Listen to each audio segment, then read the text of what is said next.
Hi, welcome to atamerica TV. My name is Anton. I'm one of atamerica's e-guides, and you are currently watching atamerica TV. Atamerica is the U.S. Embassy's American Center here in Jakarta, Indonesia, and we have temporarily moved to a completely digital platform. The reason we're doing this is to help flatten the COVID-19 curve and to keep those of you who are staying at home entertained. Right now, you are currently watching one of our programs, the GRE Prep Course webinar. It's the second part of our 11th session. And for those of you who are planning to study through the United States, this is definitely a program you don't want to miss. And stay tuned because we also have a social media quiz. And right now I'm going to give you the questions. And the question is, how many stars are on the US flag? I'll repeat that one more time. How many stars are on the US flag? Okay, we will once again be joined with our facilitator, Christine Swendy, and before I give the floor to her, we'll cut to a very short commercial break.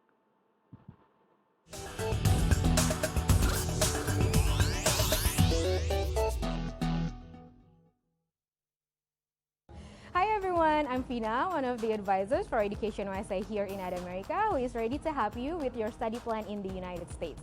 We can help you with many things, and here are some of the services that we provide for you guys. And how can you get access to any of this? Very easy. Simply email us to jakarta.atamerica@educationusa.org. We look forward to it.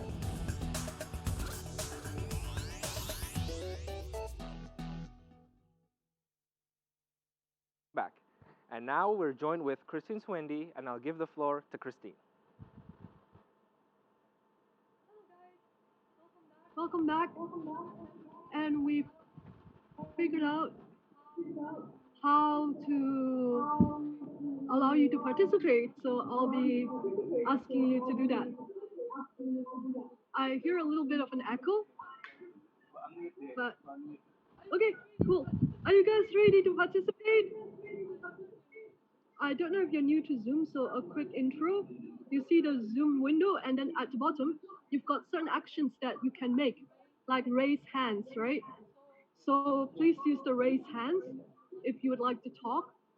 Otherwise, I might also just randomly call on you.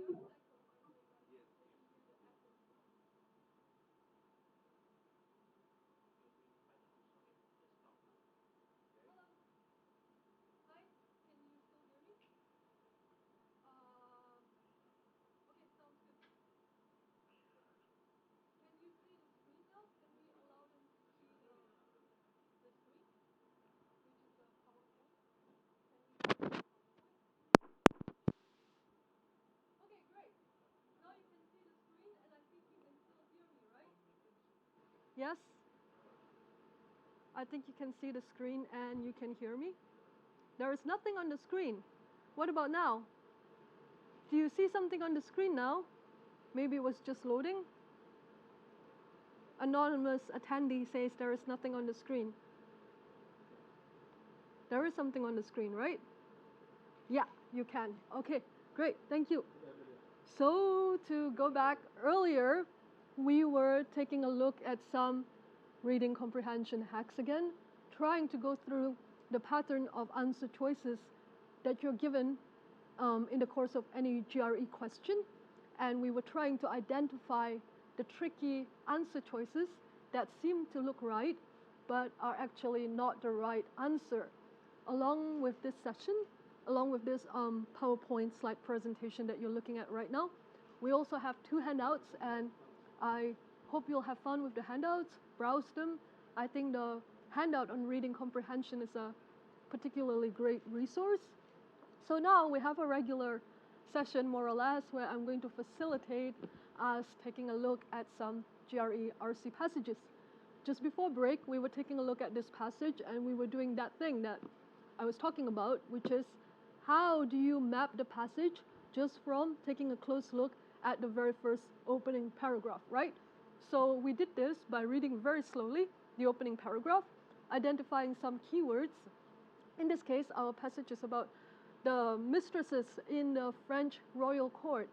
So we picked up certain keywords, and you guys had used the question and answer feature on Zoom to say that you think, from looking at the first paragraph, that the rest of this passage is going to be about mistresses in the French royal court and their role as scapegoats, correct?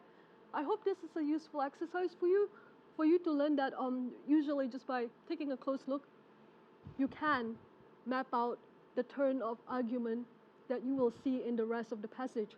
So we read the first paragraph and just going to quickly read it again and then ask for a volunteer to read the second. Long regarded as a necessary evil, keyword, I think. The royal mistress is a classic staple of the French court. It was hardly a new trick for a monarch to use mistresses and political advisors as scapegoats. But the Bourbons did it with their own particular flair and brand of ceremony. Much of life in the French court was dictated by tradition, ritual, and custom, and the role of the mistress was no exception to this. Mistresses were there to please the king and to be the target of unwanted criticism, but they were also expected to stay out of political affairs. Okay, can I get someone to continue reading the second paragraph? I know this is silly to ask of you. I could just read, but I would really like to hear somebody's voice. Anyone? You should just take the opportunity to check out the raise hand feature, right? Check out the raise hand feature, guys. Anybody? Nobody wants to read. This is sad. All right. I think you're all connected to the microphone. Just know that if you would like to talk, you can just click on raise hands in order to participate. We do want to get more participation here, guys. So if you would, please, I will owe you my life. If you would volunteer to hop on the discussion. But if you're more comfortable doing the Q&A, typing and stuff, then we can do that as well. Anybody? No? Nobody wants to read? Okay, fine. This, of course, was hardly ever the case. Mistresses of Louis... Oh, Olia. Okay, let's see if we can hear Olia. Hello, Olia? Hello. Hey! Hello, can you? We can hear you. But I lose the slides when I am talking. What did you say? When I'm talking, then your slides will not be like visible to us. Oh, we can't talk and look at the slide at the same time? I guess so. Except everyone is like looking, downloading the file offline, and then I'm reading it. Ah, okay. We're fixing that problem. We're fixing that problem. I'm supposed to just talk to you. So right now, you can't read the second paragraph, right? Because you're talking to me. So right now, you cannot see the slide. Is that right? Yeah, exactly. Maybe others can confirm, or is it only on my case? Can others confirm? To view. Oh, I lost Yeah, Hilang. later. Can you... Control is by the host right now. Okay. Stop. All right, I'm just going to talk for a second. Sorry, guys, this is actually kind of funny because it's a very candid digital session since you're in view of all the technical problems we are looking at. So anyway, Olia, How do you feel? any feedback about the session so far? Is it difficult to follow along? No, it's not difficult to follow along. I think it's like very clear. Sorry? It's awesome, actually. There is no problem. Oh, okay, great. Are you taking the GRE yourself, by the way? Actually, I have not thinking about my major. I'm just like preparing in advance. Yeah. While actually thinking about what I like. So then it like goes parallel. Right. I see. Well, I don't know. I guess it would be too late for you to download the file offline right now, right? So, maybe stay on again, and then when we get to the part where we're looking at the questions accompanying the passage, we can get back to you. How's that? Yes. Is that okay, Olia? Yeah. Okay, sure. All right. So hang on. So we will read on. Thank you so much for volunteering. Very, very brave of you. I think this, of course, was hardly ever the case. What was hardly ever the case? That they were expected to stay out of political affairs, maybe? Yeah. This, of course, was hardly ever the case. The mistresses of Louis XIV, however, were rather well behaved in comparison to those of the future kings. Louis XIV fathered 13 illegitimate children with his mistresses over the course of his life. Thus, his many mistresses were often more concerned with securing rights for their illegitimate offspring than with meddling in affairs of the state. This lack of political meddling made them somewhat less prone to the tremendously harsh scrutiny faced later by those of Louis XV. Additionally, Louis XV's absolutist rule certainly had much to do with his mistresses remaining in their proper places. Furthermore, Louis' strict control of the presses kept much of the harshest criticism at bay. So, GRE flashcard. Somebody asked me for a recommendation. I don't have any, but in general, I'm a huge fan of Manhattan Prep. And if you Google Manhattan Prep online, they actually do have digital flashcards, so that's where I would go with that. What about the word absolutist? Can we have a volunteer for the definition of absolutist? Kind of like a very popular GRE word there too. I guess I can't control the panel yet, right? Not yet. Okay, so absolutist pretty much means what it sounds like, right? If you're absolute in your point of view about something, does it mean that you're flexible, or you think that what you think is absolutely right? The latter. So absolutist means something like rigid in your own perspective, strict. So we hear someone either leaving this communism. Okay, so sorry for the distraction. Think about the purpose of the second paragraph. I will go on to the third. Nevertheless, there was still a steady stream of underground literature and cartoons that demonstrated abhorrence for many of Louis' paramours. What was important about the criticism that did proliferate against his mistresses, however, was that it was used to great advantage by Louis XV. Indeed, he used it to deflect criticism off of himself by having an easily disposable female to shoulder the blame for various monarchical mishaps. Louis was able to retain his appearance of absolute control and otherworldly perfection. I think earlier somebody had said that from reading the opening passage, they think that the rest of this will be about scapegoats and the role of the mistress in the French royal court as a scapegoat. This paragraph would seem to prove us right, but then let's go on a little bit. Not so easy a passage, by the way, seemingly easy but quite difficult. There would, however, be consequences for such a skillful puppet mastery in the coming century. Aha! So there was a context, correct, around the role of the French mistress, and then there's background. The background is the particular historical case study of Louis XIV and XV, correct, and the role of their mistresses, given the setup of the passage. And then in the third paragraph, you have a turn. And this turn is the consequence of such skillful puppet mastery on the part of the king. Louis XV was the singular architect of a vast veil of fictive space inlaid between him and his people, creating a dangerous precedent of masterful manipulation that could not be maintained to the same degree by later monarchs.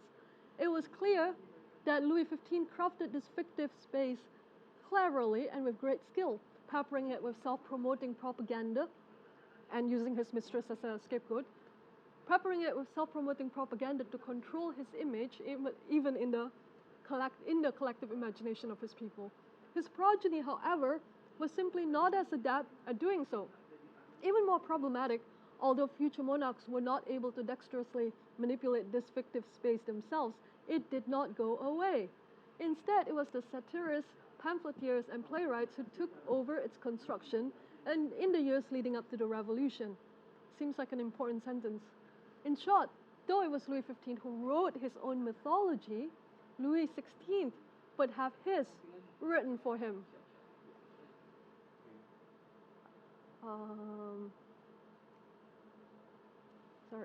So,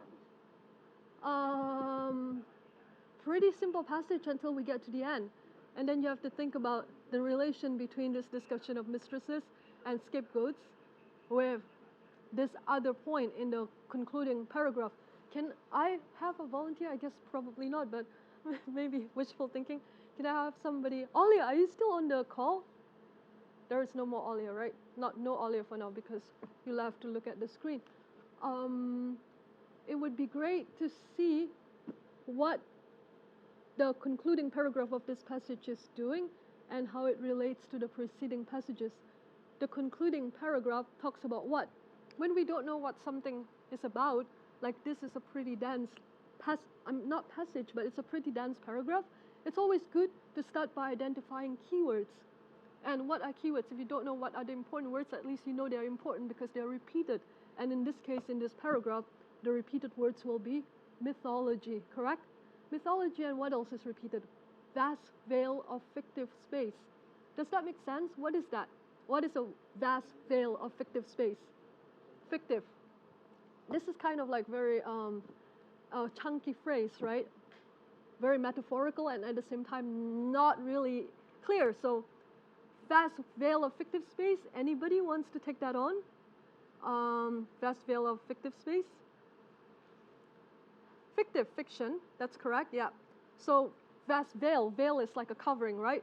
So the last paragraph is talking about the mythologies and the fiction that rulers create, correct? So how does it relate to the preceding discussion about mistresses? Mistresses, they act as scapegoats so that the rulers seem flawless, right? In comparison to all the things that can be shoved, deflected onto the mistress. This way, this creates the ability for rulers to build their own mythology, their own mythic image of themselves. So, if you have a passage like this, taking a lot of turn, question 7 becomes kind of tricky, I think. I think it becomes kind of tricky. I haven't lost hope yet that I will see a raised hands, guys, so raise hands. So, question 7, the primary purpose of the passage is to what? What do you think is the primary purpose? It's not easy to identify in this case, I think. A says critique the morals of the court of Louis XIV. Could it be A? Yeah, could it be A? Anyone? B, discuss the popular opinion of French royal mistresses. C, contrast the mistresses of Louis XV and 14th and 15th, rather. D, suggest the main cause of the French Revolution. And E, describe the utility and flaws of a political tradition. Anybody take a stab at this? Anyone? What do you think?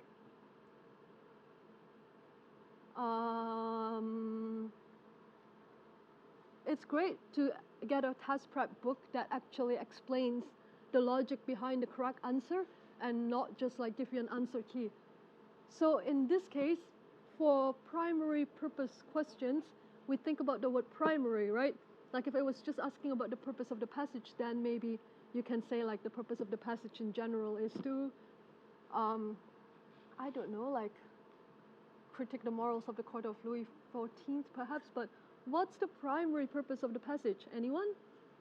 Would anyone like to take a stab at what the primary purpose of the passage is? You can type E. E. Somebody says E. Anonymous attendee. Is there one anonymous attendee or two? I think anonymous attendee is just one person. So E. Do you guys all agree? Olia? Olia, you volunteered to talk, so now we need you to like talk again. Yeah. What do you think? Me? Yeah, I can hear you. Do you agree with E?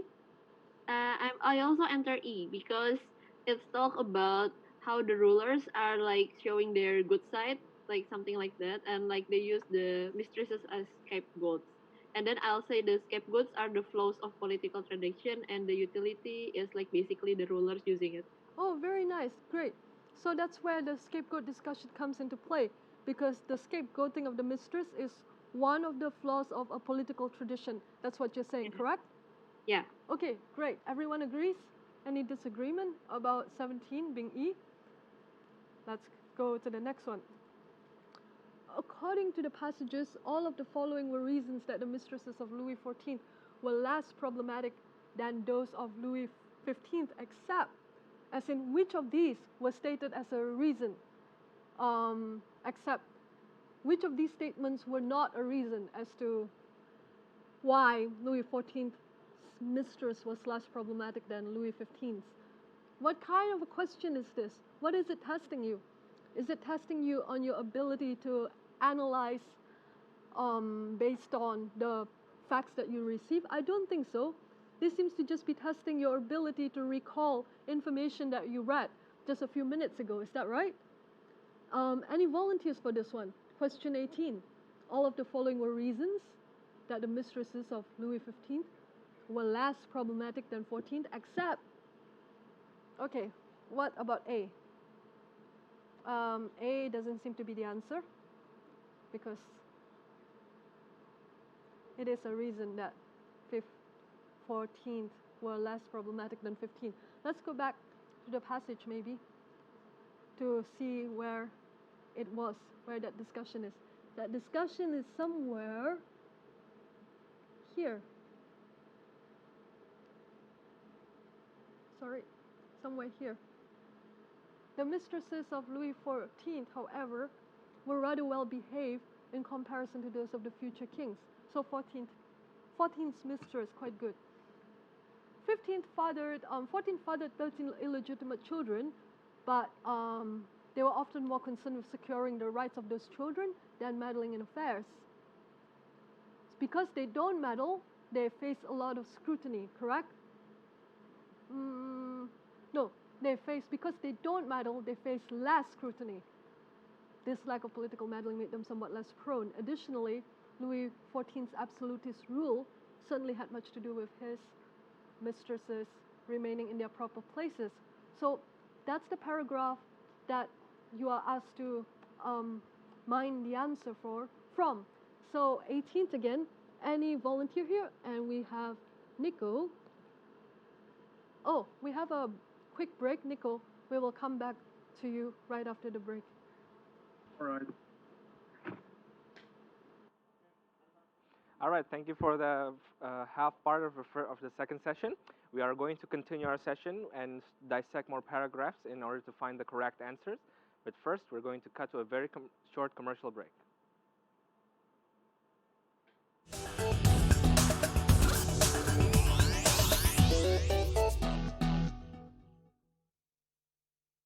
Hello, any particular plans you want to do next week? Well, wherever you go, it's not going to be a problem because we are currently going digital. Watch all of our events online. Here, I'm going to show you what we have on our silver platter for next week. On Tuesday, March 24th at 2 p.m., you can come and hear from our YSEALI Professional Fellow alumni. They will share how they grew their skills and led their communities in finding solutions to local problems. You can watch all of our events on our social media, which you can find them here, just below me. Don't forget to always stop over on our website and follow all of our social media for the most updated list of events. See you online!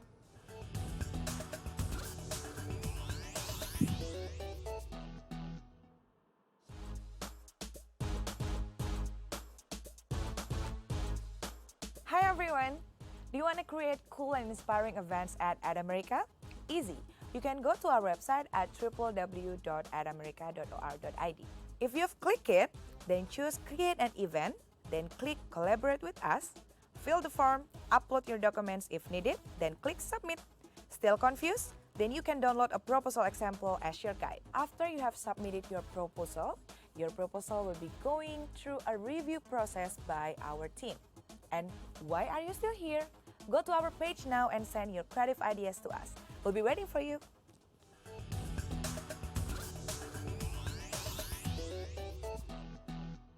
Hi, welcome back. Before we continue our session, I would also like to remind you that we still have the social media quiz and you still have the chance to win. And if you'd like to participate, you can go directly to our Facebook Live and leave a comment with your answer. And now I'll give the floor back to Christine. Hi guys, welcome back again. Apologies for the stopgap. I guess if we have to remain digital for some time to come, then we'll get better at doing this probably. And then I can quit my job and become like a news anchor person, right? I would have had practice. So we've got Nico here. Thanks, Nico. I'm going to take. Hello, Nico. Can you hear me? Yes, yes. Yep. So for this, I think the answer is C. They produce more offspring than did those of Louis XV, because the others options have its base in the paragraph. A is clearly stated explicitly in the paragraph. Yeah. And B also clearly stated.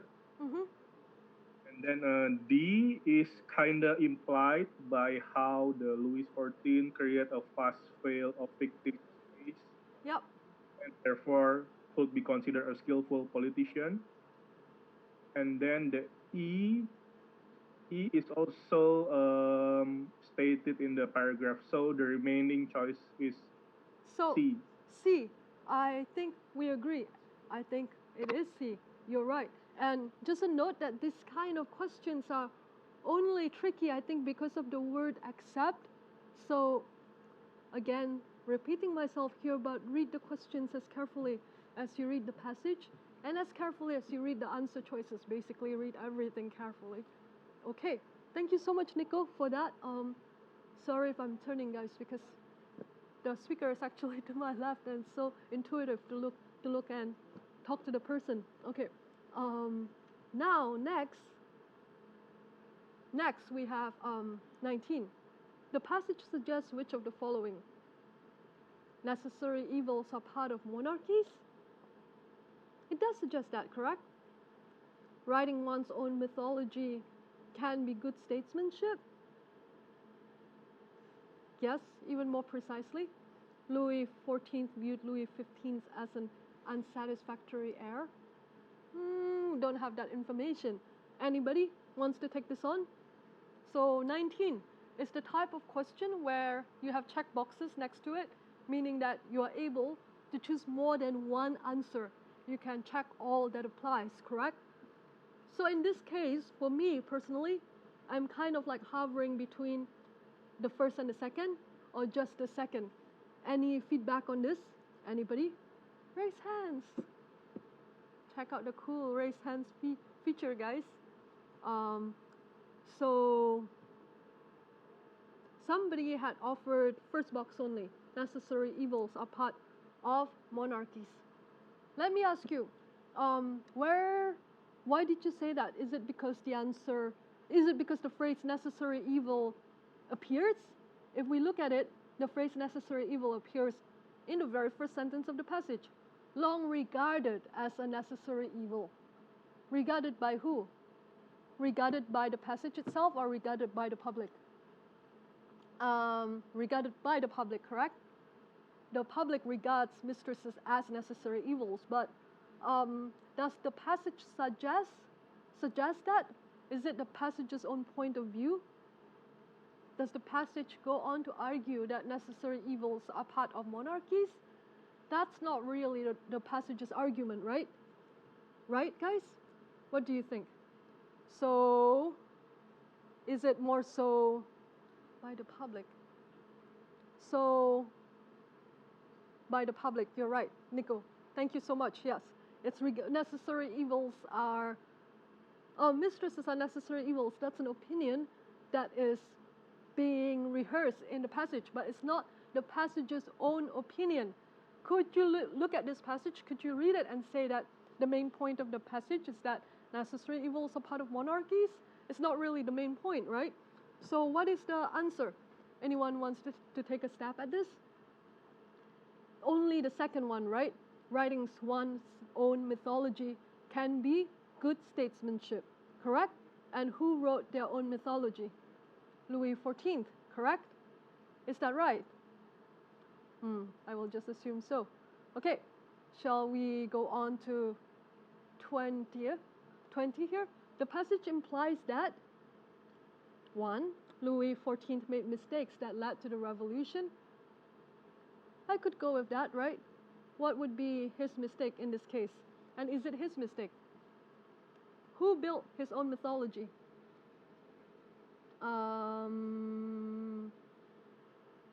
Who built his own mythology? That's the Louis XIV, correct? He built his own mythology. So he was able to make himself seem perfect and having absolute control. So he built his own mythology, and let's see. If that is the case, did his mistake of building his own mythology lead to the revolution? Can someone explain how that would work? Anybody? Anyone? Satrio, do you want to talk? Satrio, Adi, would you like to speak? No. Okay, that's been muted. Implies that, okay, I could go with A. B, Louis XIV was a member of the Bourbon family. Definitely, because I saw the word Bourbon at the beginning of the first paragraph.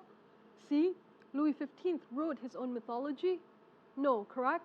And I think you know why, because Paul XIV started the trend of building his own reputation through the myths that he manipulated. 15th, by the time Louis XV came around, that can come to be a disadvantage to the monarchy because it can be used by the people as well to build their mythology, like the mythology of the revolution that ended up taking down the monarchy, right? So 15th did not write his own mythology, though he inherited the ability to make myths out of kings and out of the people as well.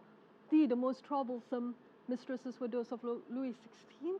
I don't know if we have this information. And E, Louis XIV had more mistresses than Louis XVI. So what do you think? That implies that sort of question is always the trickiest, right? Any volunteers here? 20. Somebody, Nico, says that it's B. Louis XIV was a member of the Bourbon family. Nico, would you like to explain why? You already talked, so you're not shy anymore. So you can raise your hand again. I'll just So I think other options is tricky, but if we read carefully, for example, answers A, Louis XIV made mistakes that led to the revolution. It is not stated that what Louis XIV did was a mistake, and also it's not stated that the Louis XIV led to the revolution. But what was stated that the satirists, pamphleteers, and playwrights create the image of the next king like Louis XV and Louis XVI, which leads up to the revolution. So it's not the answer. Good. And then for the C, Louis XV wrote his own mythology is clearly wrong. You already explained that. And then D, the most troublesome mistresses were those of Louis XVI is not mentioned in the passage. Right. It's just mentioned that mistresses of Louis XIV was less troublesome than the next mistresses, but it is not stated which mistresses was the most. Right. And then so E, also the information about how many We don't have. Louis XIV have compared to Louis XVI was not mentioned. Correct. So left us with the B. Yeah. Because the passage first in the beginning implies that the mentioned Bourbon family and then continues with Louis XIV. Excellent. Yeah. So it never made the strict statement that Louis XIV was part of the Bourbon family, but it had opened by mentioning the Bourbon family. Thank you so much, Nico. Thank you for that explanation. So we do agree, right? Pretty easy. By the way, quick question, guys, and you can type your answer if you're more comfortable typing. When someone is speaking, and that's not myself, can you hear them well? Do use the Q&A to let me know if you can hear the other participants' voices quite clearly and loudly enough, okay? Would appreciate that. Okay. Yes, you can hear them well. Perfect. Thank you. Why are you not shy typing, but you're shy talking? What's up with that, guys? There's so much noise on the Q&A, but nobody's like talking. All right, next passage, more difficult. Let's spend more time reading and maybe even more slowly. Again, doing the thing where we try to figure out what the passage will be about on the basis of the first paragraph. I would really love a volunteer, but I'm pessimistic. I don't think anyone will volunteer to read this, so I'll go ahead, right? Oh, Olia, thank you. Thanks, Olia. She has downloaded. Okay. Should I read it now? Yeah. Okay, so in the 21st century, terrorism has become a common term in the day-to-day political vernacular. However, despite its prevalence in everyday conversation, the term terrorism is not easily defined. First, there is the question of target. there is a large debate over what the target of terror must be. Many writers believe that the targeting of innocents is a key component of terrorism. Douglas Leakey writes, "The common soldier is not terrorist because the majority of his victims are soldiers and a minority of his victims are civilians. A bomb kills things in the target radius regardless of the military status. They are indiscriminate by nature." Leakey goes on to argue that what makes bombing campaign constitute indiscriminate killing in the targeting area with a high ratio of non-military units to military units. Thus, discrimination is not in the weapons used, but in the targets decided upon. Thank you. Let's pause there for a second. Thanks, Olia. So again, Okay.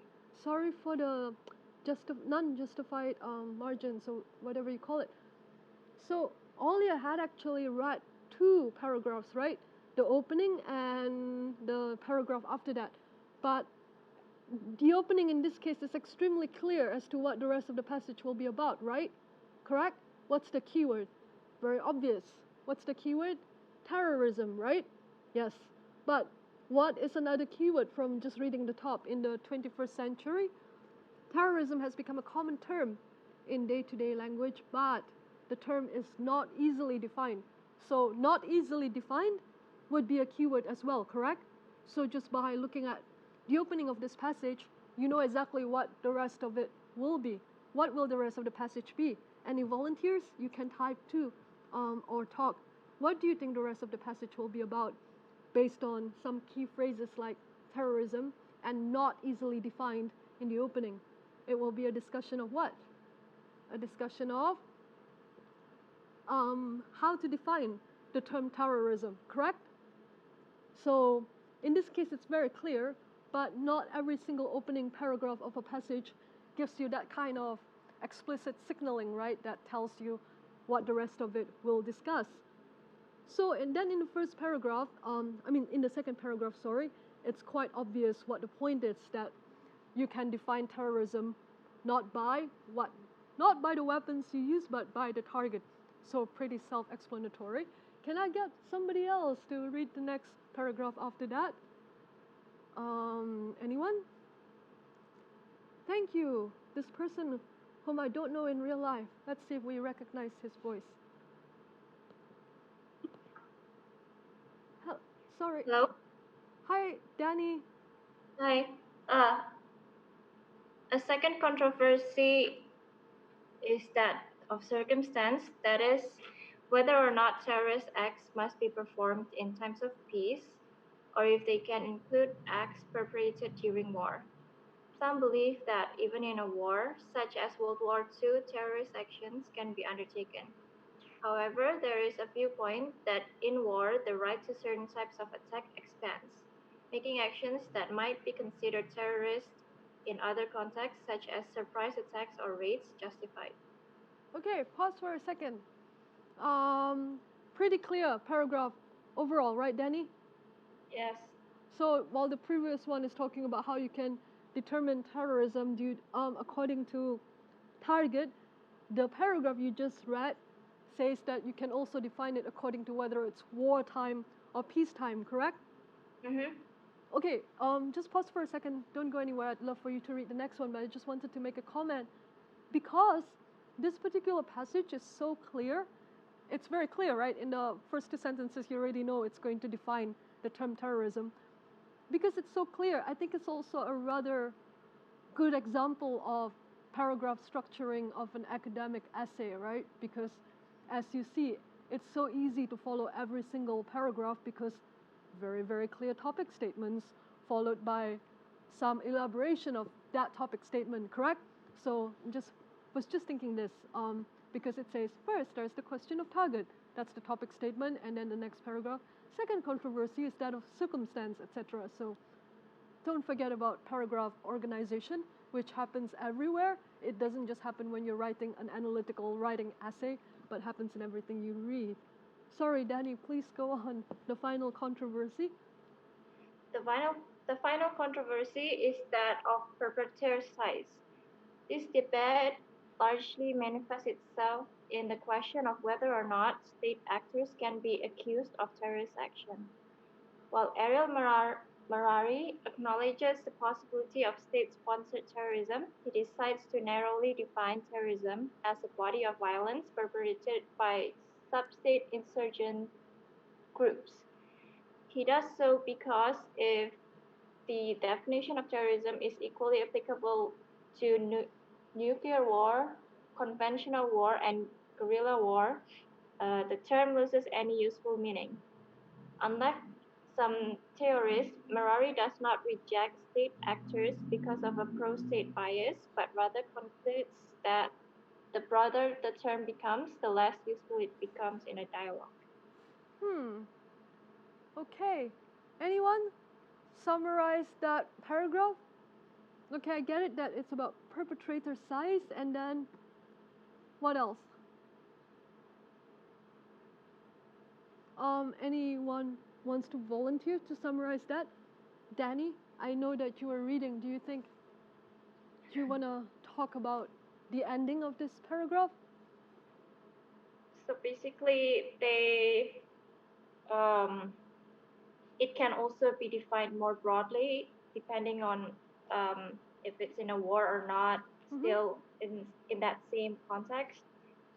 And also,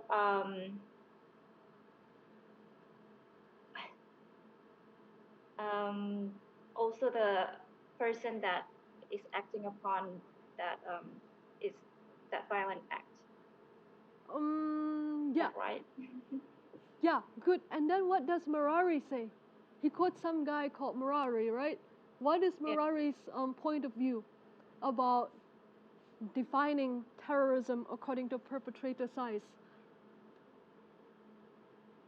According to Marari,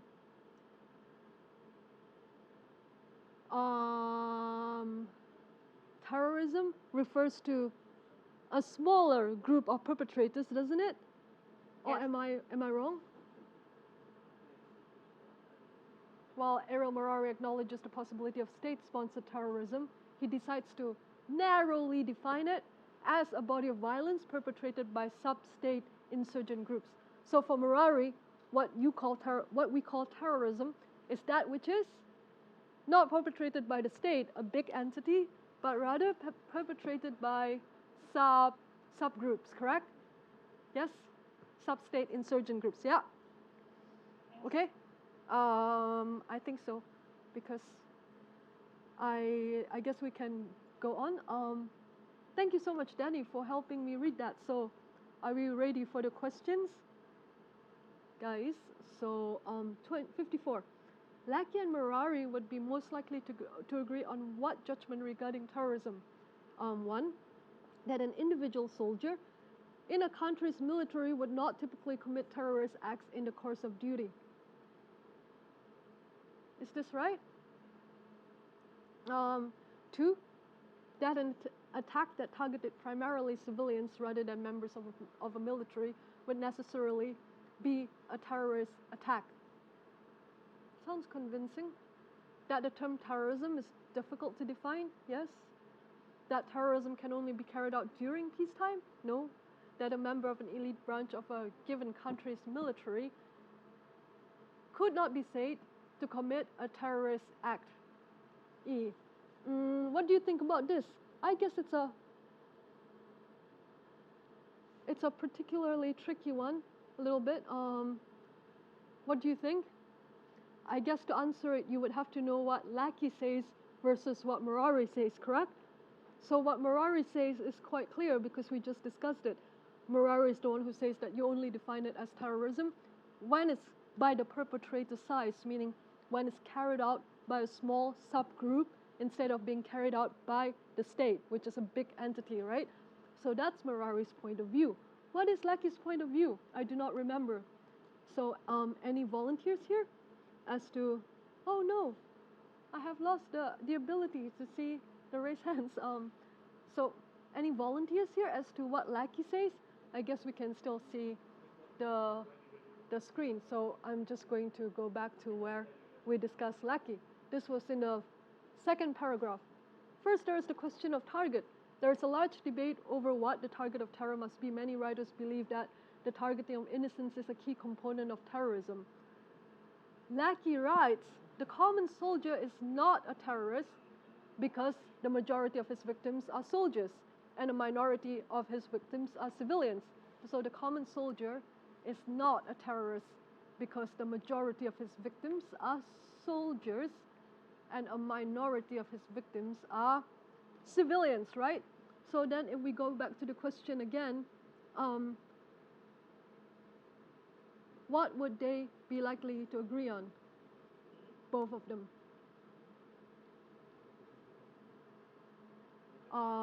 If we look at, I think the question here is predicated on, on us understanding really, thank you so much, us understanding really the point of view of Lackey and Murari. Here is a challenging one. Would anyone like to take a stab at this? What do you think? What do you think? Oh man, what did I do? Any volunteers for question 54? Want to go through it together? If someone participates, then we can go through it together perhaps. Any takers here? Okay, so anonymous attendee, which I do think is one person, says, Lackey says the common soldier is not a terrorist, correct? Because he kills mostly other soldiers, so he's not a terrorist. Murari acknowledges the possibility of state-sponsored terrorism, but decides to narrowly define terrorism as a body of violence perpetrated by sub-state insurgent groups. Good breakdown. So according to this summary that I think everyone can see by anonymous attendee in our question and answer, according to this summary, what is the answer of which one of these statements both critics would agree with? A, B, C, D, or E? Anyone? Now we have total disagreements. Some people say A, some people say C. Okay, so let's wait for, what do you guys think? Could it be A, that an individual soldier would not typically commit terrorist acts in the course of duty? Can it be A? Whose point of view is that? That's Lackey's point of view, right? Right? But it's not really Murari's point of view, as he does think that there can be such a thing as state-sponsored terrorism. So I'm not sure about A. B, that an attack that targeted primarily civilians rather than members of a military would necessarily be a terrorist attack. What does Lackey think about B?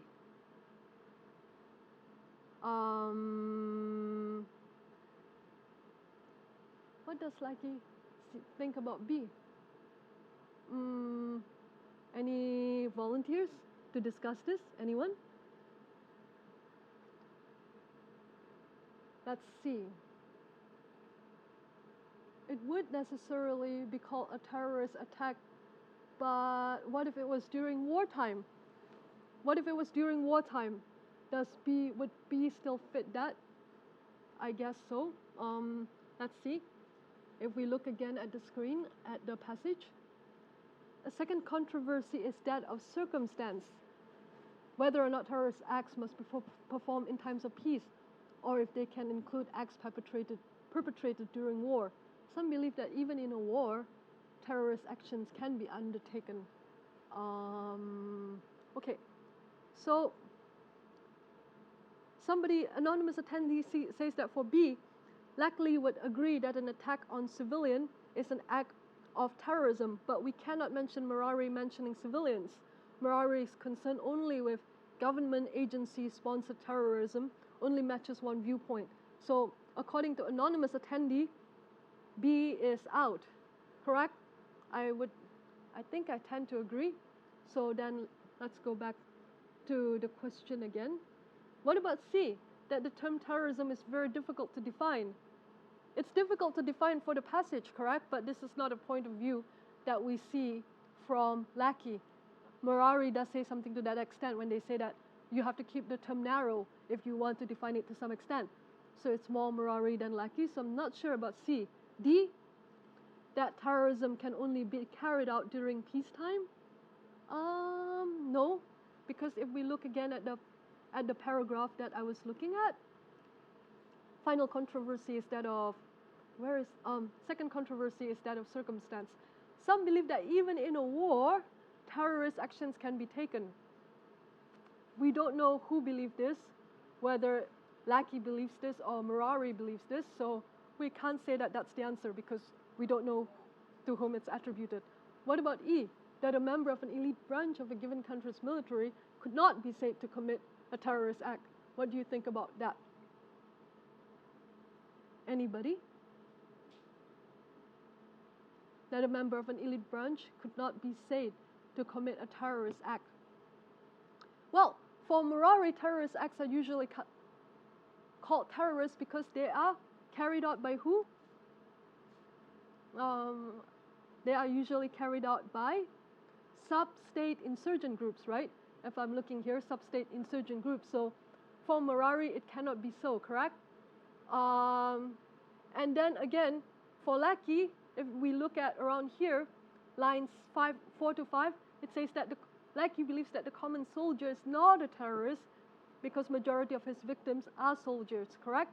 So do you think E? Anyone? E. Anonymous attendee finally says E. Anonymous attendee talks so much, but via typing. I wonder if I can find a person in the list of people. I guess not. I didn't know that one could be anonymous on Zoom. For E, very close option, perfectly in sync with whatever is said in A. After much deliberation, this is in our Q&A, I found a reason to reject this point. The words could not be said to commit seems extreme when compared with A's would not typically commit. Okay, so I think anonymous attendee says that it's A rather than E. I think it's E. What do you guys think? You say that it's not E because of the phrase could not be said, correct?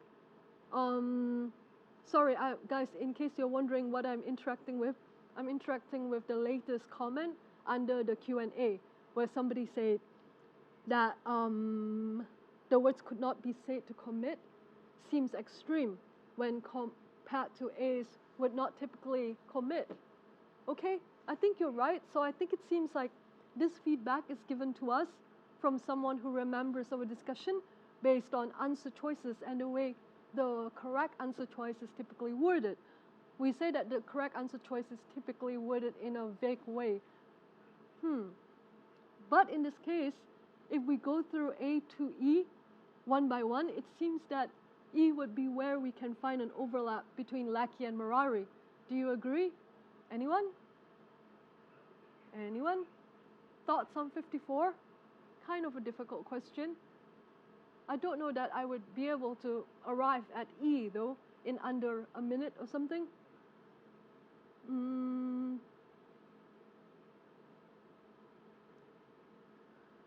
Any thoughts on the difference between A and E?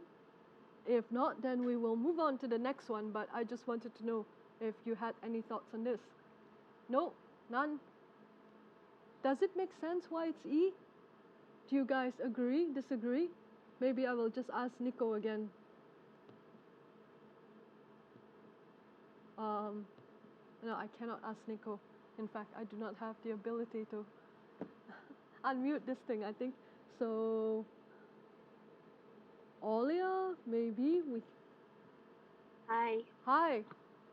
What? I think after after listening to the discussion, I think it's E. I agree with you. But like, same with you, I could not arrive at that like under a minute. Yeah. So what do we do? How would we arrive on that in under a minute? I guess by memorizing what each of the perspectives raised in the passage, what they each think. Like we would have to read it and then instantaneously know what is Lackey's point of view, and read it and instantaneously know what is Murari's point of view. Is that how? What do you think, Olia? Maybe actually I have not done much practice on the close reading that you taught us, Christine. So maybe I will try to improve on the like my close reading skills, and then like try to do more practice tests to like be familiar with how to read fast and answer fast. Right, right. Yeah, but Do you think that close reading would have gotten you to the right answer for this one? Good question. Hmm. So basically, we're looking for an overlap of opinion between Lackey and Murari, right?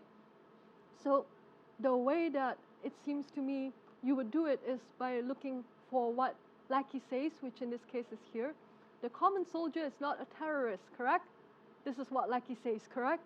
He's not a terrorist because majority of his victims are soldiers. And then you quickly look for what Murari says, which is around here, that says he defines terrorism as a body of violence perpetrated by sub-state insurgent groups, correct? So then if we look again at the option that a member of the elite branch of a country's military could not be said to commit a terrorist act, that seems to be the overlap in the two quotations attributed to Murari and Lackey, correct? Correct. Yeah. Not sure that that's helpful at all, but thank you, Olia. Yeah, that's helpful, Kristen. Thank you. Wait, Olia, are you the person who started the GRE group? No, not me. Oh, okay. Then I'm not sure who that is, but when we come back from break, we get to find out what is the name of the person who started the WhatsApp it's group. Tammy. It's who? Tammy. Fanny. Darn it, you ruined it. Now they will not come back after break. Thanks, guys. Yeah. Is it break now? The time is up? Yeah, oh, can I have another 5 minutes? Because it seems abrupt. Yes, can we? It's so strange, right? Digitally, it feels like we've been here for 4 years, but it also feels like we've only been here for 10 minutes, right? So, all right, 55. In the context in which it appears, substate most clearly means, in the context in which it appears, substate most nearly means, so we go back to where it says substate, around here, line 19. While Ariel Murari acknowledges the possibility of state-sponsored terrorism, he decides to narrowly define terrorism as a body of violence perpetrated by sub-state insurgent groups. This is the thing where it reminds me of the sentence equivalence or text completion skill, where if you don't know the meaning of a certain term in the sentence, you figure it out through the syntax of the sentence, right? In this case, the syntax of the sentence is, while Murari acknowledges something, nonetheless, he decides to narrowly define the other thing as, as terrorism. So in this case, from the structure of the sentence, you can see that sub-state insurgent groups is contrasted to state, correct? There is a kind of state versus insurgent groups. There is a kind of contrast there between the two in that sentence structure, correct? On the one hand, you have state-sponsored stuff, and on the other hand, you have, what is it called? Sub-state insurgent groups. So if sub-state insurgent groups is the opposite of state, insurgent most nearly means what? Sub-state most nearly means what? I gave away the answer. Operating under a government's order? No, correct? Come on, raise hands. Last raise hand opportunity. Anybody? What's the answer to 55? Don't be shy, as we have no time to be shy. For 55, people say non-governmental. E, sub-state means most nearly means non-governmental. What do you think about that? Is it E? Let's look at the sentence again. Sub-state insurgent groups. So, in the context, doesn't sub-state most nearly mean insurgent? Since, okay. Hello, Daddy. Right. Can you hear us? Can we hear you? Hello. Yes, hi. Yeah. Good day. Good day. What do you think about 55? Sub-state most nearly means? Substate is under the state, perhaps, but I think the answer D can be eliminated, and the answer B is also vague. But I think it could be answer E. You Because think it's insurgents is not the same as terrorists because they may want to separate from the state, and the terrorist has like ideology or radicalization, things like that, perhaps. Yeah. Thank you. So you think it's E, right? Correct? Yes. Can, Yeah, correct. Do you have access to the internet? NGO, What? non-governmental like organization. Okay. But why is nobody saying that it could be C? So, insurgent, maybe this is a flashcard moment. The official definition of insurgent is a rebel or a revolutionary. Who do you call a rebel or a revolutionary? Someone who goes against the state, isn't quite part of the state, right? Yes. So, insurgent, therefore, seems to be the answer.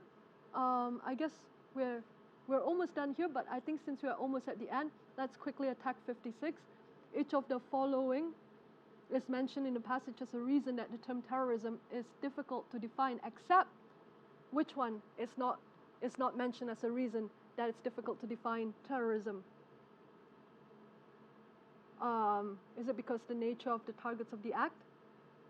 No, that is a reason why it's difficult to define terrorism. B, prevalence in everyday conversation. Didn't see anything towards that.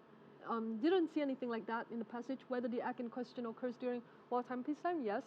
Whether governmental bodies can be terrorists, yes, that's part of the discussion. The fact that its usefulness as a term is inversely proportional to its inclusiveness, yes, that's part of Morari's point, right? So the answer is, anyone? Last chance, absolute last, raise hands. Who will? Olia.